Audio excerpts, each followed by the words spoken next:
Hello and welcome back. This is the week one lecture. So hopefully by now you've watched the introductory lecture. I just provided, sort of a brief overview of the class, talked a little bit about policies, expectations, all of that stuff. So now we can jump into our actual week one material. So I would like to discuss the readings for this week, and we can also talk a little bit about the films that we are watching this week. So obviously we are starting at the very beginning. We can see that based on our two reading assignments. So I mentioned these in the previous lecture. You should also see them posted in the week one module.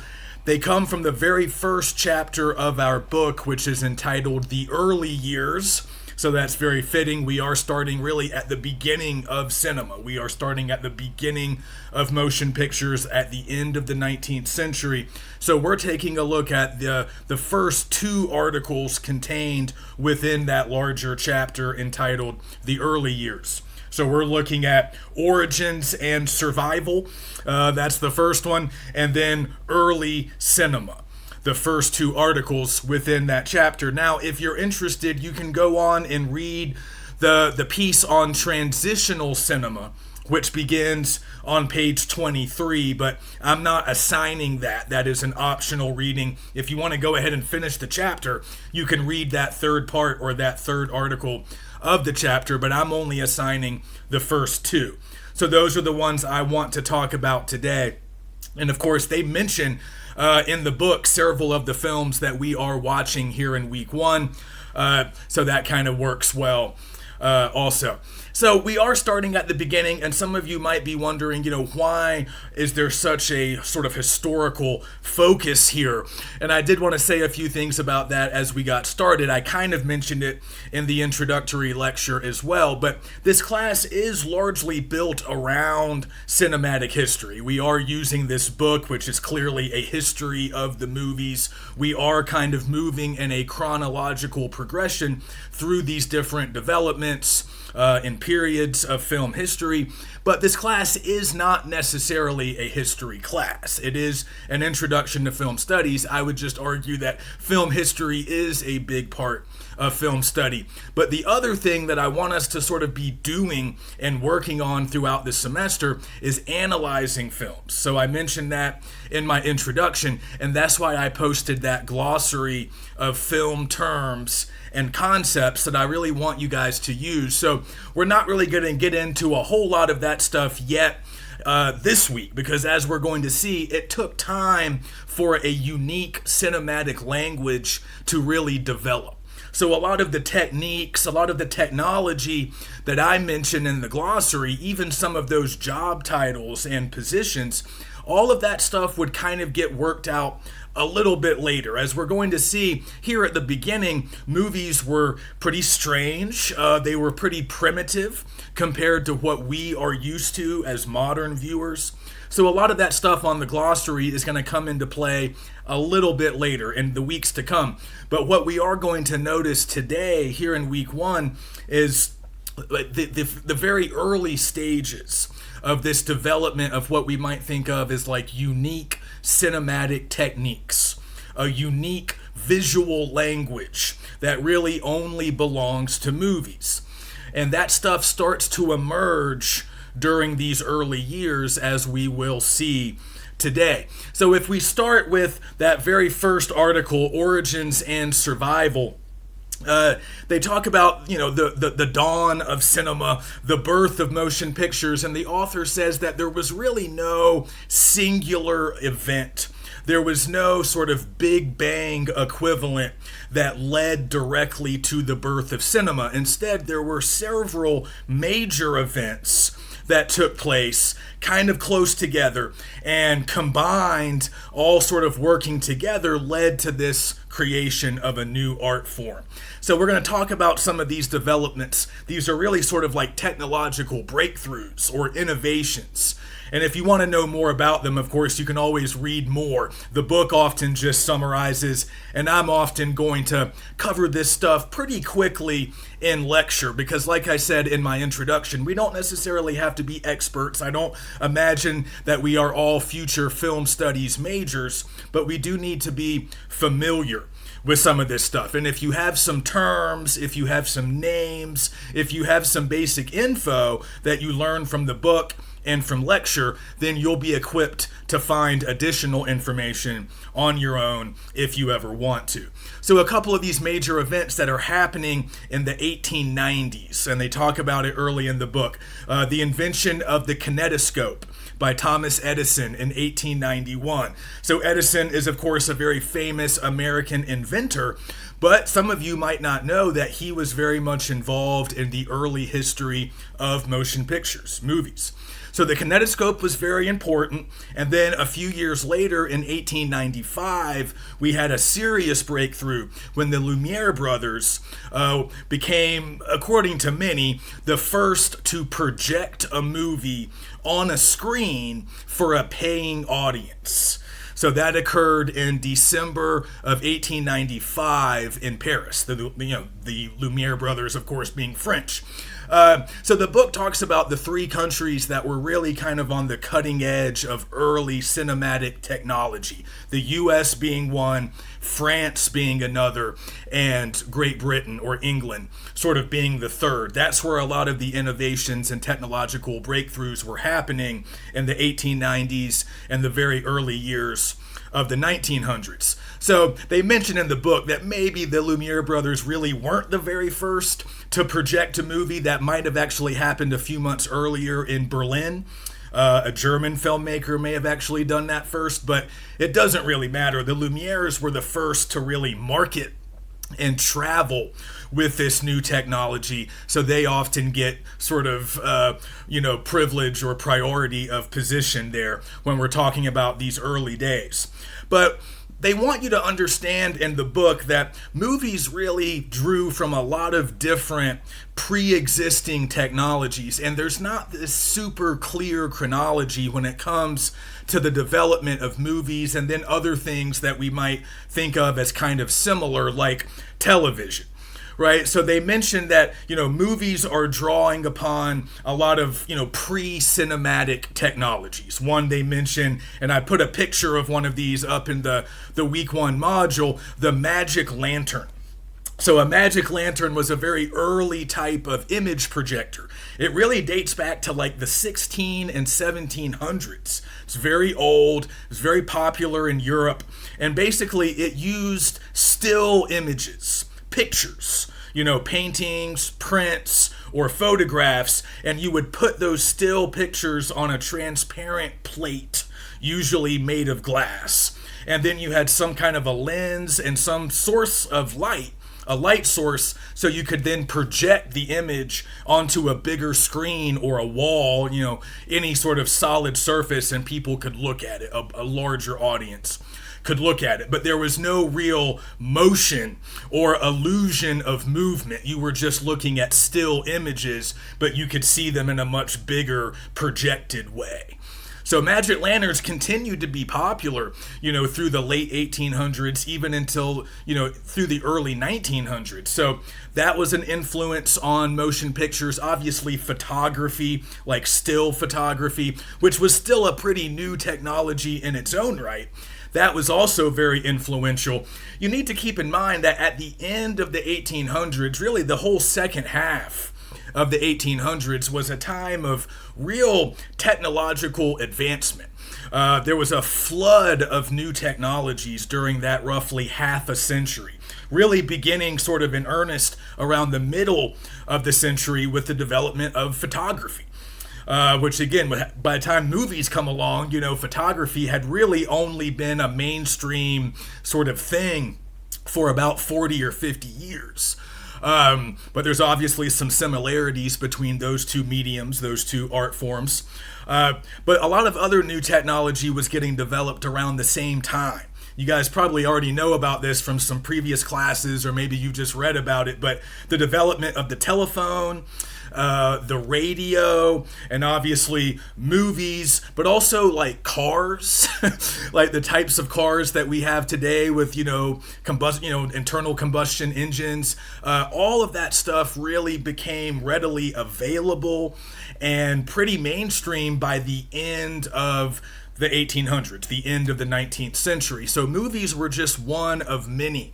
of these new technologies. So it was kind of a fertile time for technological advancement and innovation. So a lot of this stuff is happening. But again, movies are drawing on some older stuff, photography, but also stuff like the magic lanterns and other like older optical toys.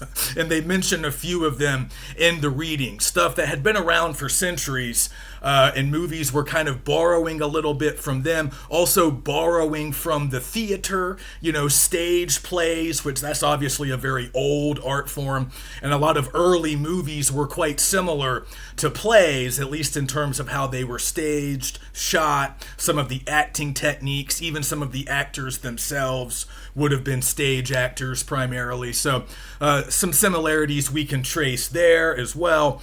But like they say, there's not a clear chronological progression from like magic lanterns and plays to then movies and then later TV.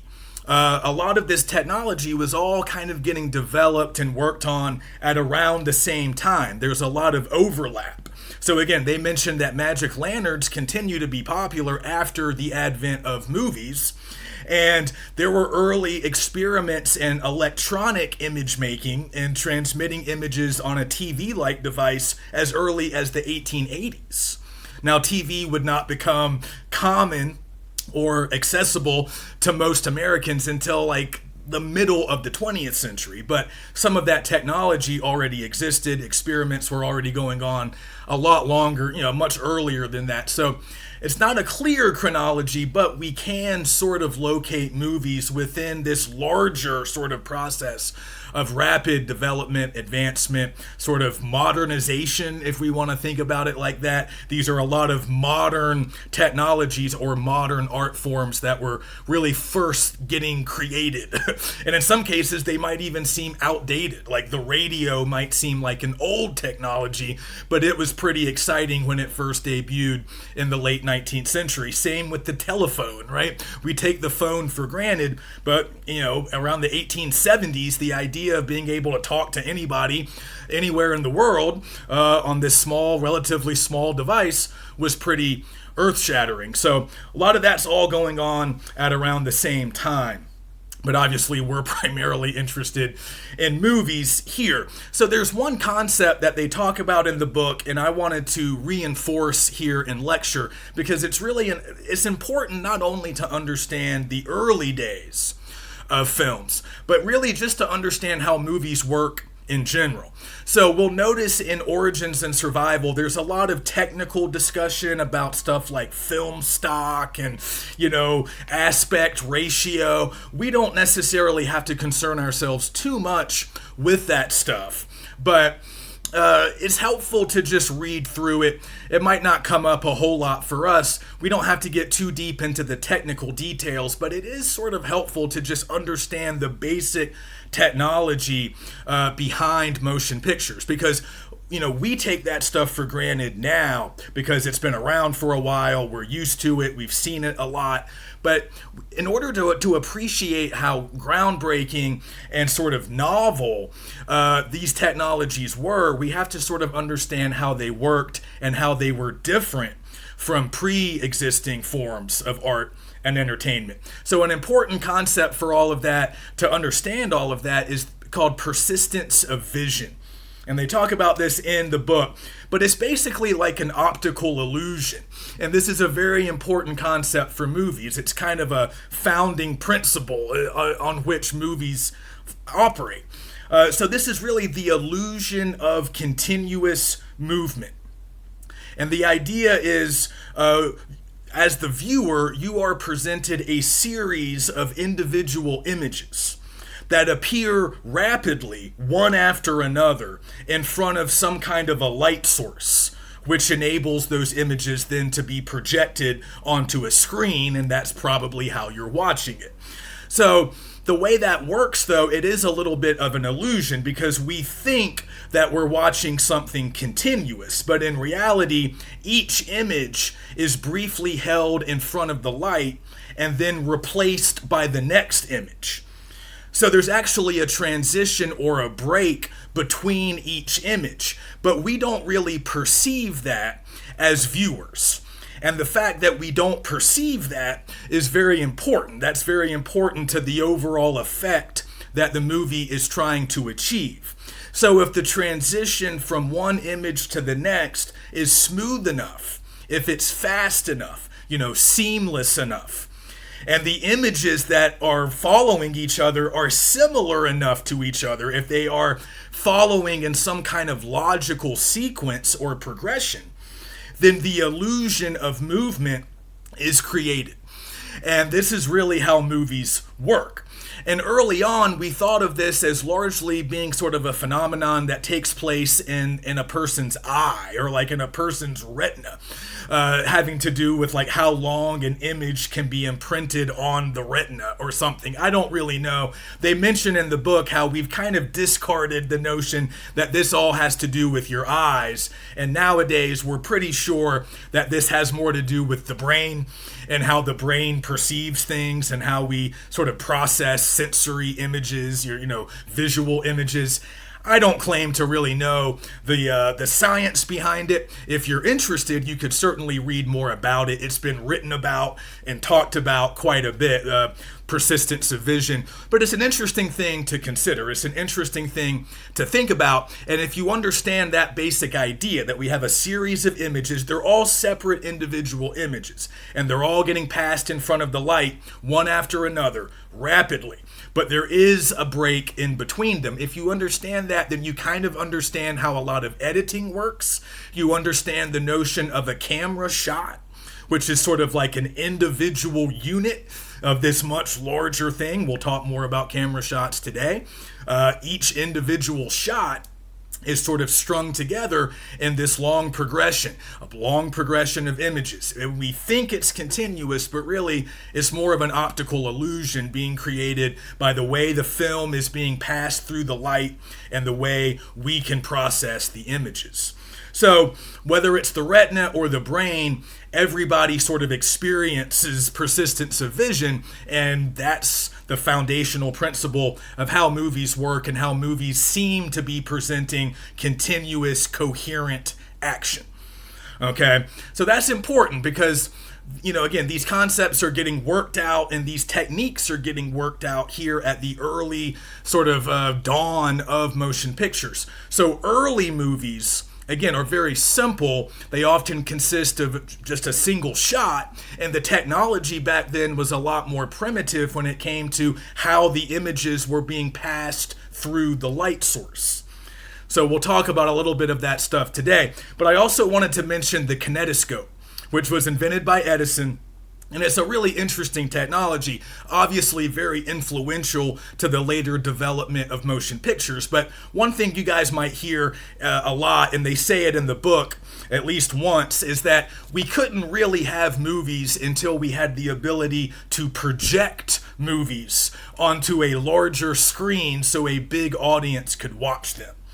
So for that reason, the kinetoscope isn't quite the beginning of movies, because the kinetoscope was this big, bulky, sort of like peep show device where a viewer could go and look directly into the device. Only one person could use it at a time. See, this is why it wasn't actually a movie the way we would think of movies today. There was no way to project it on a larger screen. But the kinetoscope was a way to watch short films by an individual person, right? But it was a more primitive kind of technology. There was this long strip of film, probably about 40 to 50 feet long, and it ran continuously between an electric lamp and a small shutter, kind of like a shutter that you would find on a camera used in photography, if any of you are familiar. But again, you can look this stuff up if you're not quite following.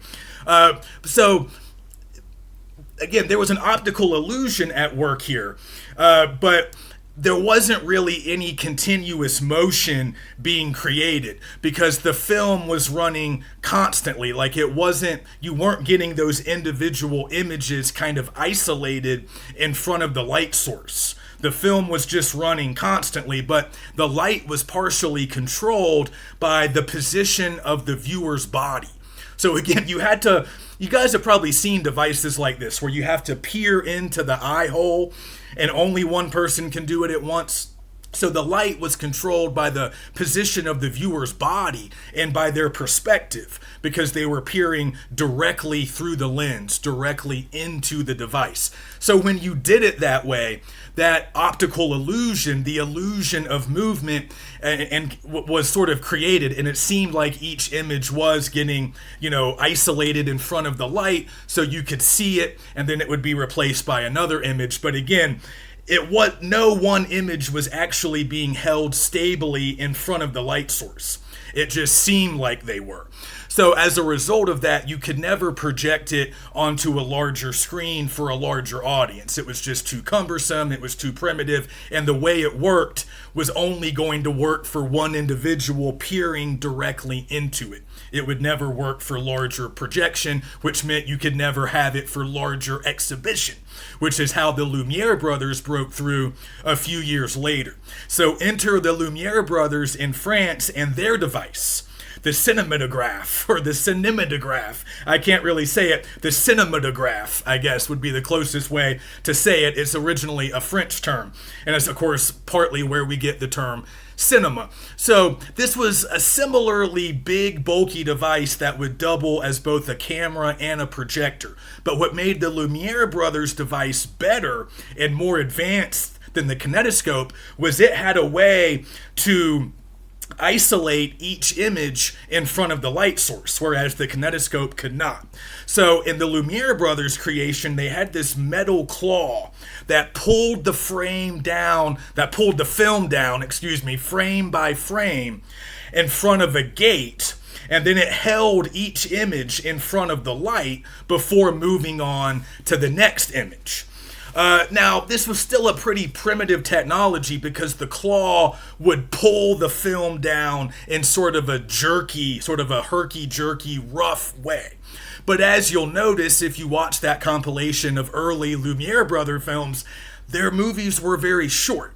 So for a 1-minute film, that method worked pretty well, right? It was a little herky-jerky, it was a little bit abrupt, but that method of moving the film, image by image past the light source worked pretty well. It created a good viewing experience, and of course, it gave them the opportunity to project on a larger screen for a paying audience, which again is what they first did at the end of 1895.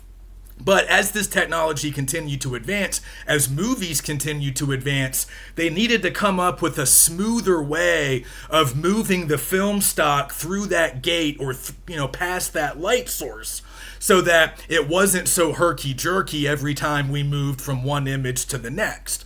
So in time, more innovations occurred. They mentioned a couple of important guys from the 1890s, one American and one British, Woodville Latham and R.W. Paul. We're actually watching one of Paul's films.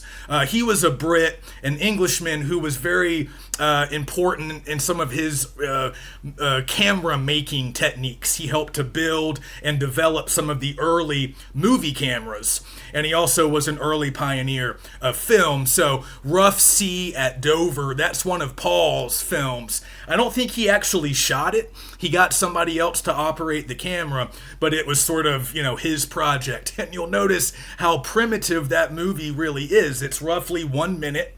The camera does not move. We only really see one object or thing. We don't get a range of motion or a range of vision.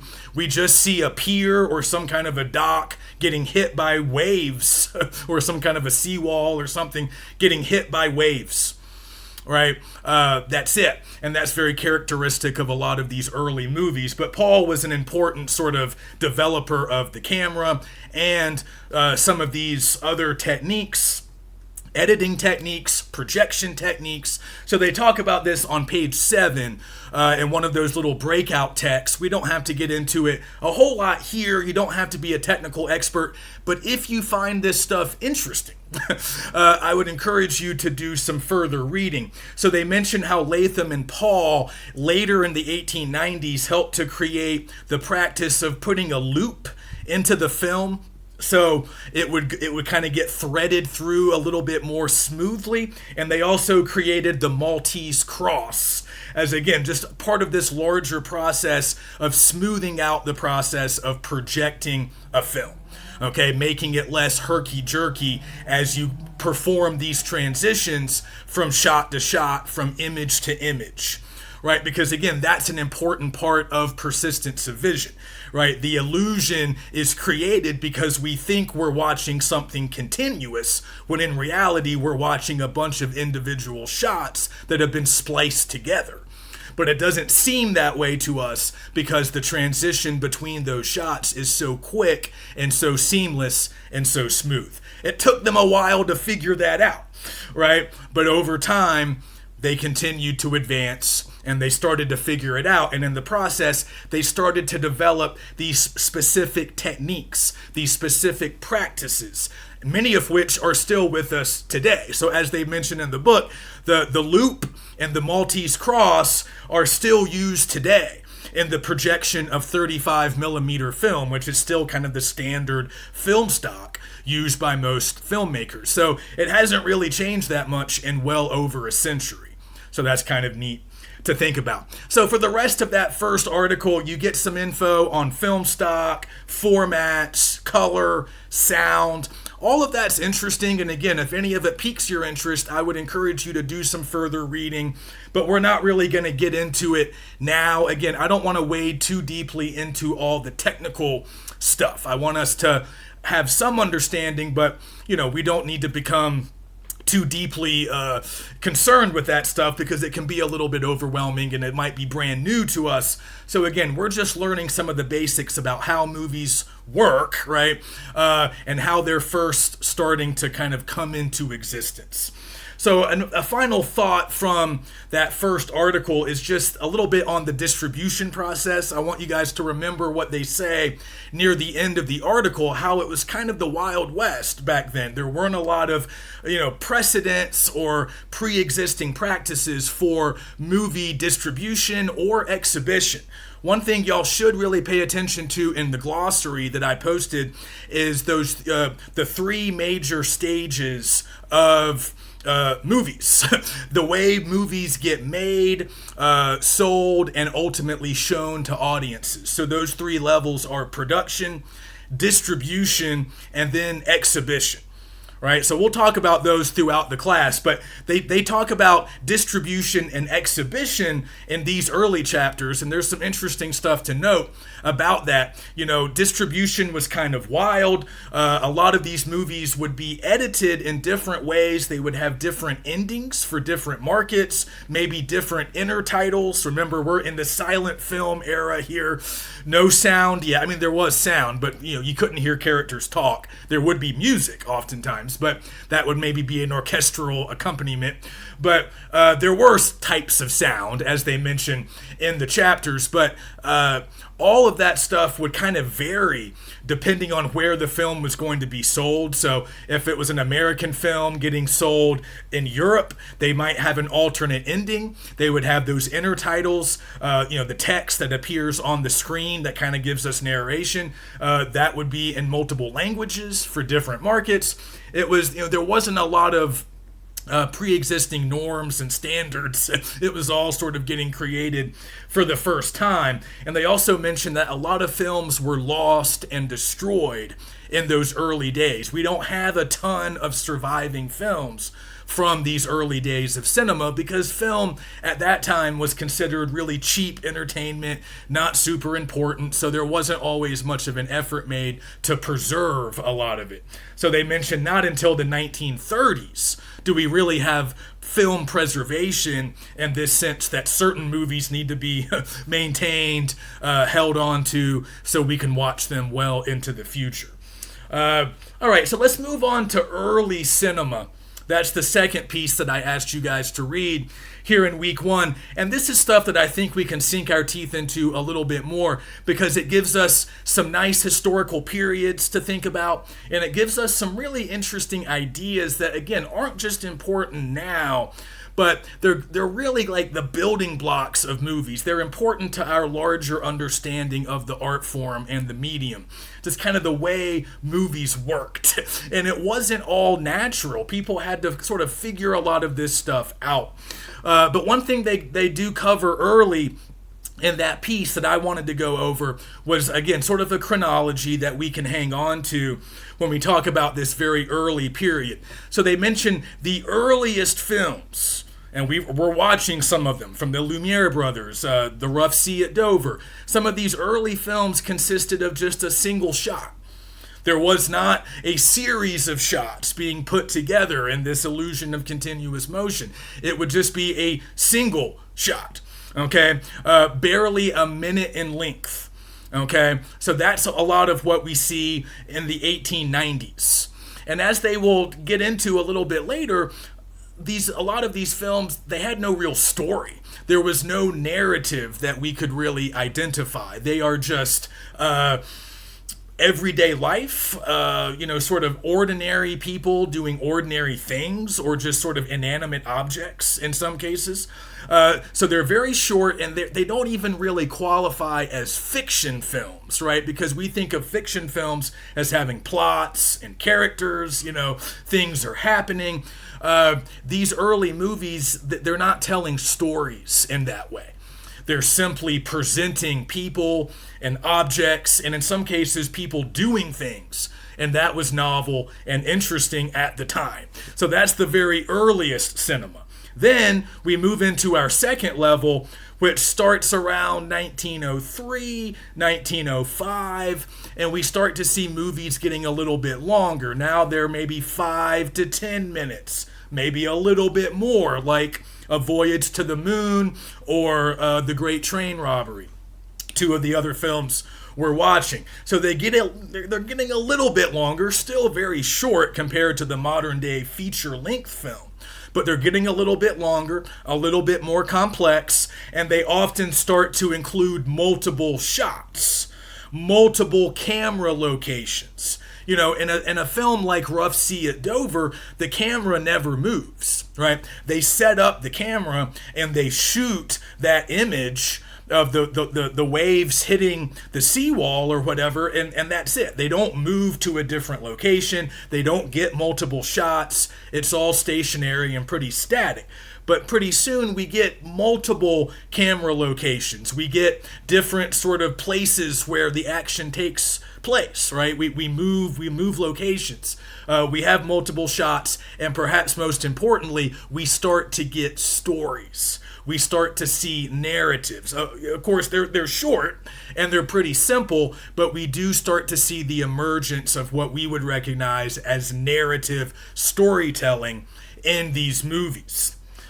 And then the third stage really begins after 1910, if we think about like the 19 teens.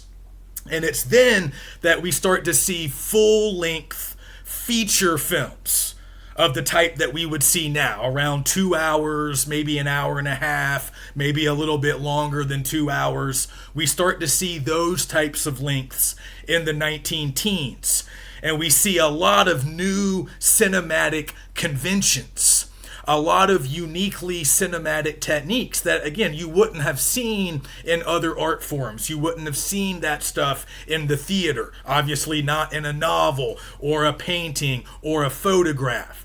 Totally new. So the development of this new cinematic language, this new cinematic set of techniques and practices and methods, stuff like the Maltese Cross, stuff involving camera work, stuff involving the editing process, all stuff that you can find, terms that you can find in the glossary. So those are important periods to keep in mind, and that final period in the 19 teens, again, is called transitional cinema because it's transitioning us up to the dawn of the Hollywood studio age, kind of the dawn of the golden age of movie making, at least in this country, which many people think of as kind of being maybe like the 1920s or 1930s. So the transitional era takes us from those early primitive days when we were still kind of figuring everything out, and it takes us to what we might recognize as a more modern period of movies, because of course before long we had sound by the end of the 1920s. Not long after that we had color. But again, even more basically than those things, we can just find narrative, right? We can find feature-length movies that are telling pretty complex, coherent narratives. We didn't see that in the very early years of movies, but by the 19-teens, we do. So they make the point in the book that, in like 1895, when Edison and the Lumiere brothers were active, movies were a novelty, right? And audiences didn't demand to be told stories by the movies. They were just going to look at stuff like people eating or a train arriving at a station. But by 1915, movies had become sort of an established industry with an established set of conventions, terminology, that language that I've mentioned, and it started becoming big business as well. So like I mentioned, the Lumiere brothers are credited as the first ones to project a film for a paying audience. That was at the end of 1895. That might not be entirely true, but partly why they're remembered that way is because they marketed and profited off of this new art form, and they also traveled with their cinematograph to many different places, including the U.S., where they showed movies, and that's when many people may have seen them for the first time. By 1896, a similar contraption had been invented by the Edison Company, not by Edison himself, but by people, working for him, the Vitascope.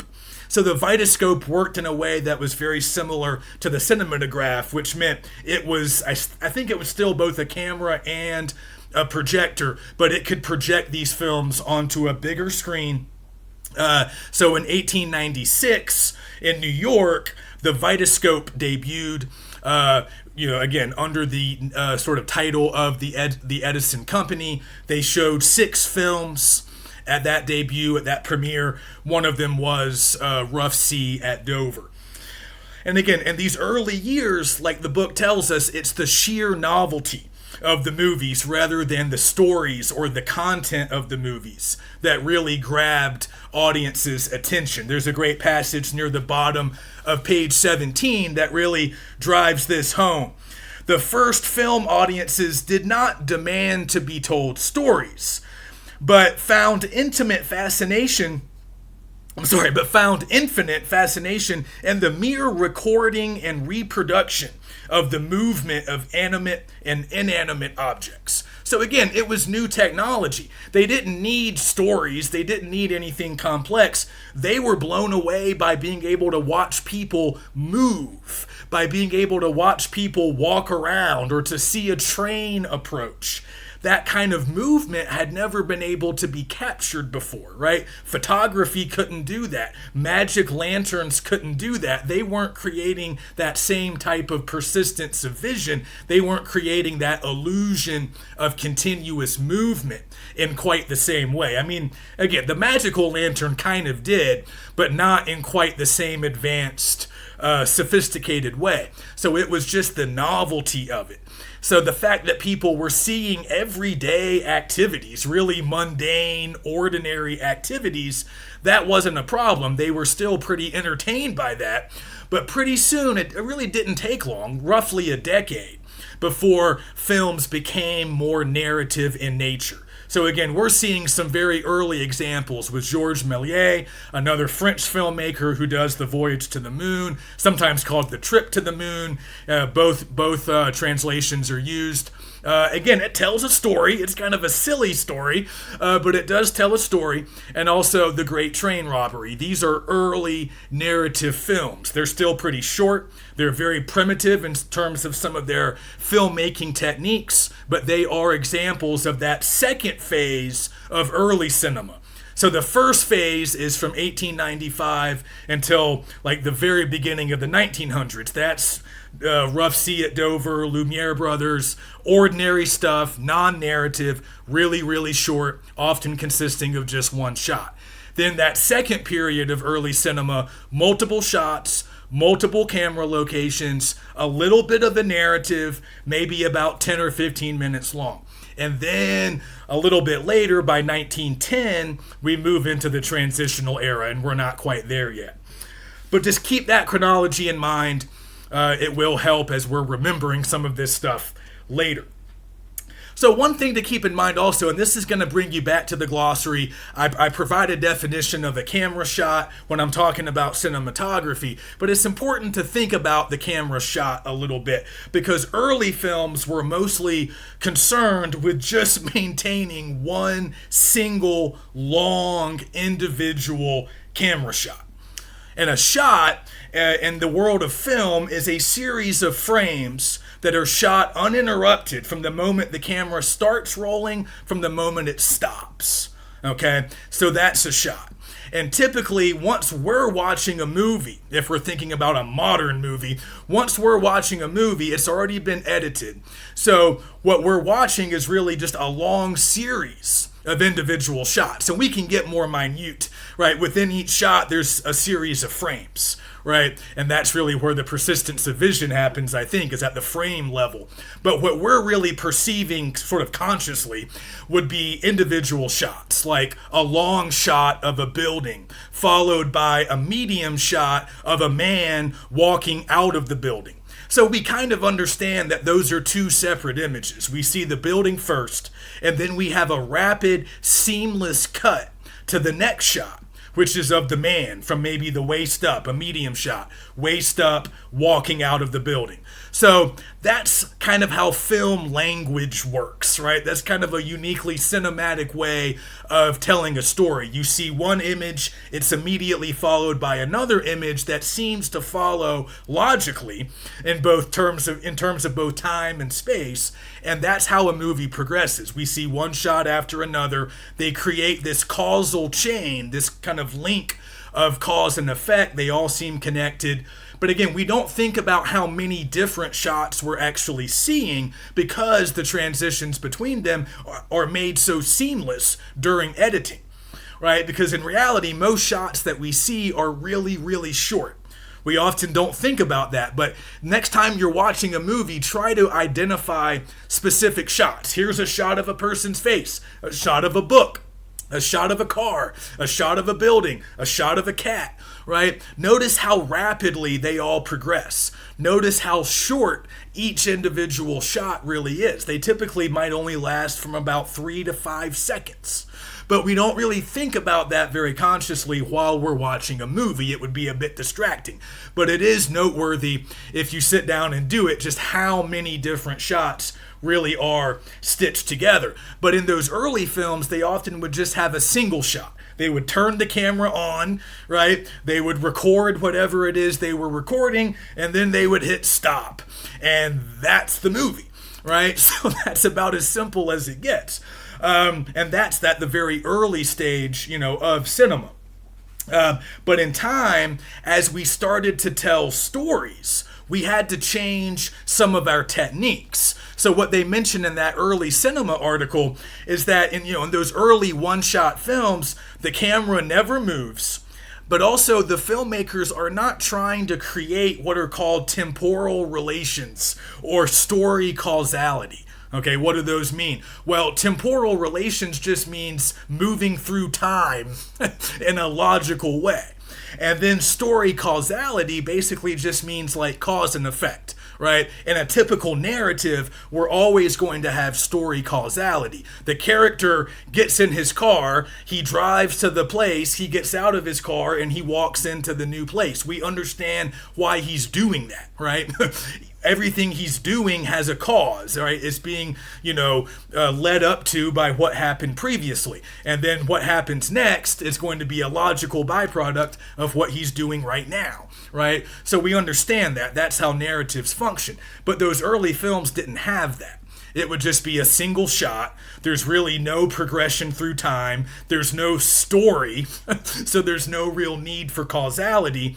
And it was all very simple and straightforward. But within a decade, we start to have more, like we said, more narrative films. And as we have more narrative films, we have to figure out ways of kind of linking shot to shot in a logical way that's going to make sense to audiences.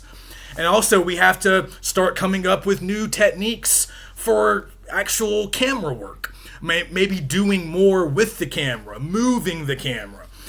Stuff that they didn't really do in that first decade of filmmaking. So they mentioned that, again, with those early films, you'd have a single shot. It'd be from a single camera position. Often what we would call a long shot, which means the camera is pretty far away from its subject. Okay? They would also call this the tableau shot or the proscenium shot, because the proscenium is kind of an old theater term, but the whole idea was that long shot is supposed to approximate the perspective of an audience member sitting near the front of a theater. Okay, so they're kind of, even if you're near the front of the theater, you're still pretty far away from the performers on stage if it's an old-timey play, or even the people up on screen. So it's, kind of a distance, and we're never really getting closer. We're not getting different angles or shots in those early days. But that's obviously very limited. So once movies start getting a little bit more advanced around 1905, right, we have to start modernizing some of our techniques. And we start to get multi-shot films. And once you have multiple shots, you need the editing process after filming is complete. You need to put all of those shots together. See, the very earliest films, they didn't really get edited in that sense. It wasn't until we had multi-shot films that told brief stories that we started to need modern editing techniques to put those shots together in a logical progression that would make sense to audiences. So again, talking about these temporal and causal relationships, we take these things for granted now, but they had to be sort of learned and ironed out in these early days. So typically, if we're going to show a character sitting down at a table with a plate of food in front of them, and maybe we see the character pick up a fork, right? In the next shot, we should probably see that character take a bite, right? That's what we mean by temporal relationships, like having a coherent, linear type of storytelling, right? So the character sits down, and then in the next shot, we're expecting the next action. The next thing that will happen will be him taking a bite of his meal. And that's how editing works. That's how shots are assembled. And that's how meaning gets created in movies. That's how stories get told. But again, this has to get developed and created during this early period. We have to, one shot has to logically follow the previous shot in terms of time and space and just basic cause and effect. Okay? So Georges Méliès, along with others during this time, helped to pioneer some new editing techniques that would allow these really clear links to be established between individual shots. Although in those days they still didn't always necessarily cut directly from shot to shot. And that's what modern audiences would expect. Basically, what we expect is what's called a match cut.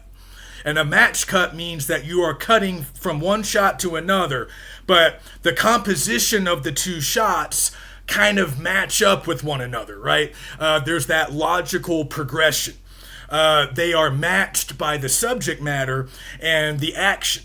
So if we're seeing one character do one thing in this shot, then he's going to be doing another similar thing in a similar place in a pretty similar way in the next shot.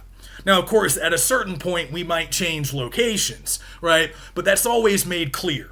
Whatever action is being, completed, it comes to an end, and then we might change venue. We might change location. Now the character is somewhere else. Sometimes we might have a jump cut.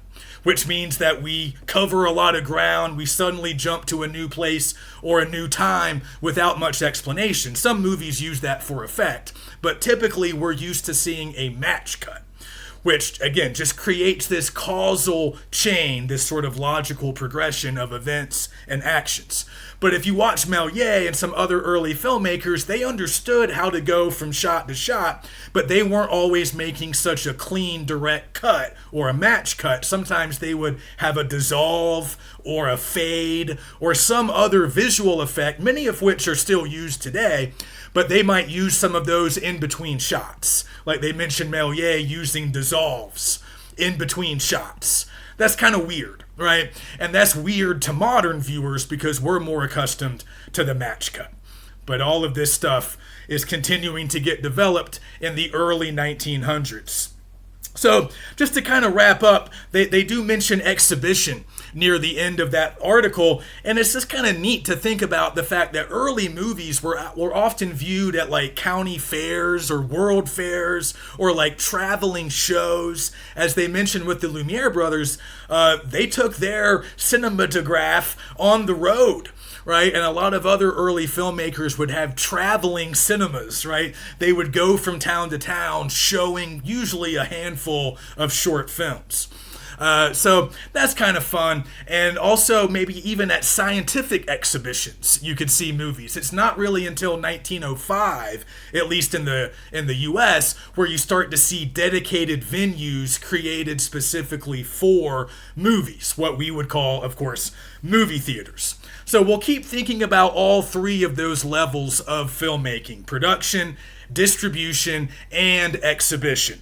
As they mentioned, in the early days, people in charge of exhibition had a lot of control over what movies they showed, what versions of the movies they showed, where they showed them, how they showed them. And that business model would change as we got into sort of the more modern era, when really more focus gets placed on distribution. And once we get to the studio model, a lot of studios would eventually control all three levels of the filmmaking process. That would be called vertical integration, I think. We'll have to review that, but that means they controlled all aspects from production all the way to exhibition.